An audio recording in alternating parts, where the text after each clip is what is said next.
달콤한 말씀, 행복한 하루. 오늘 함께 나누실 말씀은 히브리서 4장 14절에서 5장 10절까지 말씀입니다. 그러므로 우리에게 큰 대제사장이 계시니 승천하시니 곧 하나님의 아들 예수시라. 우리가 믿는 도리를 굳게 잡을지어다. 우리에게 있는 대제사장은 우리의 연약함을 동정하지 못하시리가 아니요 모든 일에 우리와 똑같이 시험을 받으신 이로되 죄는 없으시니라. 그러므로 우리는 긍휼하심을 받고 때를 따라 돕는 은혜를 얻기 위하여 은혜의 보좌 앞에 담대히 나아갈 것이니라. 대제사장마다 사람 가운데서 택한 자이므로 하나님께 속한 일에 사람을 위하여 예물과 속죄하는 제사를 드리게 하나니, 그가 무식하고 미혹된 자를 능히 용납할 수 있는 것은 자기도 연약에 휩싸여 있음이라. 그러므로 백성을 위하여 속죄제를 드림과 같이 또한 자신을 위하여도 드리는 것이 마땅하니라. 이 존귀는 아무도 스스로 취하지 못하고 오직 아론과 같이 하나님의 부르심을 받은 자라야 할 것이니라.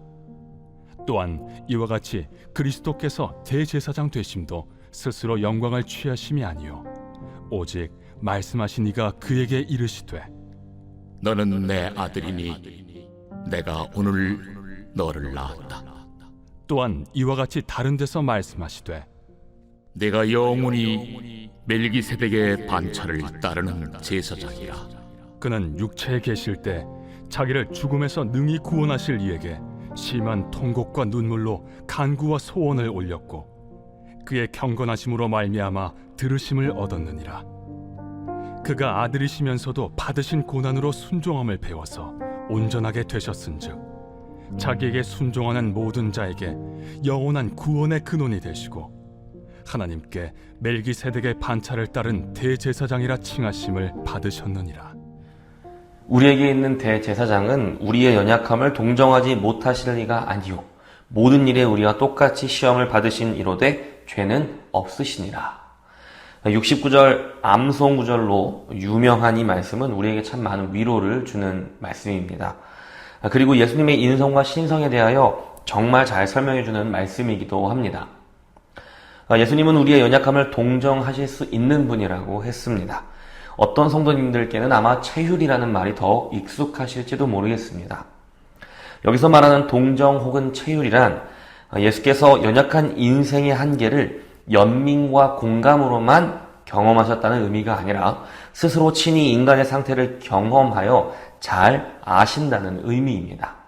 그분은 우리의 연약한 인생에 직접 참여하셨기 때문입니다. 그러나 예수님은 우리와 똑같이 연약한 인생의 한계를 경험하셨지만 죄는 없으십니다. 죄가 없다는 말은 그 어떤 한계에도 하나님을 부인하거나 거절하거나 불복하는 일이 없고 언제나 하나님 곁에서 하나님을 신뢰하며 하나님의 말씀에 순종하는 분이셨다는 의미입니다.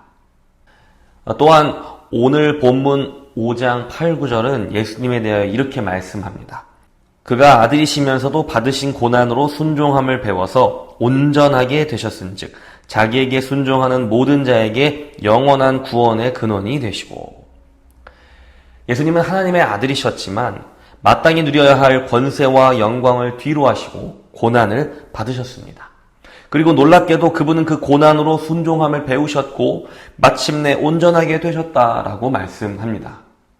그분이 순종함을 배우셨다는 말에 우리는 잠시 놀랄 수 있습니다.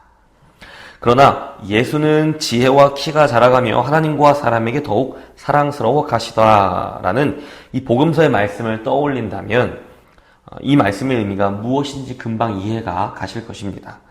예수께서 그 전까지 순종을 모르시거나 안 하셨다는 의미가 아닙니다. 추상적인 개념으로서 혹은 가능성으로서가 아니라 실제 몸으로 경험하고 고난을 통과하시며 예수께서는 마땅히 가셔야 하고 또 가실 수 있는 온전한 자리로 나아가셨다라는 의미입니다. 그러나 여기에서 우리가 한 번 더 놀랄 수밖에 없는 대목은 고난을 통해 순종을 배우신 예수께서 마침내 온전하게 되셨다는 말씀입니다. 그러나 이 구절 역시 이전에는 예수님께서 불온전한 분이셨다거나 무언가 부족한 존재였다가 온전해졌다는 의미가 아닙니다.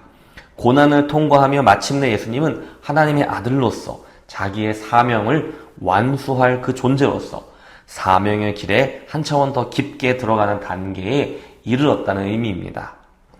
예수님은 그렇게 고난을 통과하시며 순종을 배우셨고 또 그로 말미암아 우리의 큰 대제사장으로서 사명을 감당하셨습니다. 제사장의 역할은 사람과 하나님 사이를 중재하는 중재자입니다. 예수님은 일반적인 제사장직이 부분적으로 그리고 불완전하게 행하고 있던 일들에 대하여 영원히 그리고 완벽하게 수행하실 위대한 대제사장으로 오셨습니다. 그리고 예수님은 고난과 순종을 통하여 자신을 제물로 단번에 영원한 제사를 올려드렸습니다. 이것이 바로 예수께서 보여주신 온전함입니다. 예수님의 온전하심은 곧 자기에게 순종하는 모든 자에게 영원한 구원의 근원이 됩니다. 우리의 구원은 모두 예수님의 이 온전함에 근거한다는 것입니다. 오늘 본문에서 우리가 주목하고자 하는 부분은 예수님의 인간되심입니다. 예수님은 우리와 같은 인간으로 오셔서 우리의 연약한 인생에 참여하셨습니다. 그리고 예수님은 고난을 당하셨습니다. 그는 육체에 계실 때에 자기를 죽음에서 능히 구원하실 이에게 심한 통곡과 눈물로 간구와 소원을 올렸고 그의 경건하심으로 말미암아 들으심을 얻었느니라. 무엇이 예수님을 우리를 구원하실 구원자로서 우리의 대제사장으로서 온전하게 하였습니까? 그분이 당한 고난과 그 고난 앞에서 보여주신 그분의 순종입니다. 예수님은 고난을 통해 순종을 배우셨다고 했습니다. 그분은 하나님을 향해 심한 통곡과 눈물로 간구와 소원을 올려드렸습니다. 고난을 통해 우리가 순종을 배운다는 것은 이런 것입니다. 고난 앞에서 달아나는 것이 아니라 하나님을 원망하고 배반하는 것이 아니라 다른 살 길을 찾아 하나님을 등지는 것이 아니라 우리 삶에 실제하는 고난을 생생하게 경험하면서 심한 통곡과 눈물로 간구와 소원을 다름 아닌 하나님께만 올려드리는 것입니다. 오늘 예수님의 인성을 우리가 왜 주목해야 하냐면 예수께서는 우리와 같은 인간으로서 고난을 통해 순종함으로 온전함에 이르셨기 때문입니다. 그분은 완전한 하나님이시지만 하나님이시기 때문이라고 말해서는 안 됩니다. 그분은 우리의 대제사장이십니다. 우리의 연약함을 공감하는 분이시며 동시에 우리와 달리 죄는 없는 분이십니다. 그분은 어쩌면 우리는 상상할 수도 없는 고난의 시간을 지나오신 분입니다. 그럼에도 단 한순간도 하나님을 등지거나 멀리하거나 부정하거나 배반하지 않으셨습니다. 예수님은 끝까지 순종했고 오직 하나님께만 기도하셨습니다. 그 기도 끝에 예수께서 얻은 응답은 나의 뜻이 아닌 하나님의 뜻이 이루어지기를 바라는 마음이었습니다. 그것이 바로 고난과 순종을 통해 이룬 온전함이었습니다. 그리고 바로 그 온전함이 우리가 따라야 할 순종의 모범입니다. 그리고 그 모범의 끝에 부활이 있는 것입니다. 예수님이 보여주신 놀라운 일들이 너무나 많지만 가장 놀라운 사건은 어떤 것들일까요? 그분이 하나님으로서 병든 자를 고치고 물 위를 걸으시고 파도를 잠잠케 하시고 오병이어의 기적을 보이신 것입니까? 네, 물론 그런 것들이 우리의 마음을 뛰게 하고 우리를 놀랍게 합니다. 그러나 예수님께서 보여주신 진짜 놀라운 기적은 자기를 배반한 제자들을 끝까지 사랑하신 것입니다. 세상에서 거들떠보지도 않던 죄인들의 친구가 되어주신 것입니다. 그리고 그분의 순결하심, 우리를 위해 고난을 당하신 것, 또한 침묵하시는 하나님께 끝까지 기도하고 순종한 것입니다. 우리는 왜 병든 자를 고치거나 물 위를 걸으시는 예수님이 아니라 고난받고 용서하고 희생하고 사랑하는 예수님께 더 깊은 감동을 느낄까요? 어쩌면 그것이 사실은 우리가 해야 할 일이라는 것을 우리가 잘 알고 있기 때문은 아닐까요? 우리가 해야 하지만 늘 실패하는 일이기 때문에 그것이 더 놀랍고 감격스럽게 느껴지는 건 아닐까요? 예수님은 멀리 높은 곳에서 우리를 내려다보시는 것이 아니라 우리의 연약한 인생에 내려오셔서 직접 참여하셨습니다. 그리고는 우리가 늘 실패하고 좌절하는 바로 그 자리에서 끝까지 순종하시며 인간다움을 완성하셨습니다. 온전한 인간다움이 무엇인지를 보여주셨습니다. 그리고 바로 그 온전하심이 우리 구원의 근원이 되었습니다. 우리는 예수님의 그 온전하심과 하나가 되어 하나님께 구원받을 수 있게 되었습니다. 여러분은 언제 인생이 아름답다고 느끼시나요? 인생이 성공적일 때, 모든 것이 잘 풀릴 때, 물론 그런 순간도 우리에게 기쁨을 줍니다. 하지만 내가 고통받을 때에, 큰 고난 중에 있을 때 누군가 나를 위해 희생하여 내 고난이 극복되는 바로 그 순간에는 형용할 수 없는 기쁨이 터져 나옵니다. 도저히 용서할 수 없는 누군가를 용서한 순간을 경험하거나 우리가 목격할 때 우리는 말할 수 없는 감격을 느낍니다. 우리는 그 어느 때보다 우리의 인간다움이 회복되는 바로 그런 순간을 기적이라고 느낍니다. 그리고 하나님께서 회복시키실 인간의 아름다움을 비로소 그때에야 보게 되는 것입니다. 예수 그리스도의 희생과 고난, 그리고 용서와 사랑, 완벽한 순종은 예수님이 보여주시는 가장 온전한 인간다움입니다. 그래서 고통 중에 돌아가신 예수님의 생애를 우리가 감히 아름답다고 말하는 것 아닐까요? 그것이 바로 하나님 나라의 아름다움 중 하나일 것입니다. 하나님은 우리 역시 고난의 길로 부르시고 계십니다. 용서와 화해의 길로 부르시고 고통과 괴로움의 길로 부르십니다. 그곳에서 우리 역시 순종을 배워야 하기 때문입니다.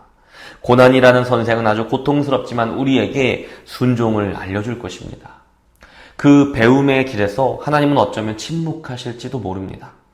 그러나 하나님의 침묵 속에서도 끝까지 순종하셨던 예수님처럼 우리가 끝까지 순종할 때에 비로소 우리는 온전함으로 나아가게 됩니다. 온전한 인간다움, 그 아름다움을 보게 될 것입니다. 예수의 능력으로 우리가 보여주어야 할 기적은 바로 그것입니다. 용서, 희생, 고난, 순종, 순결, 사랑.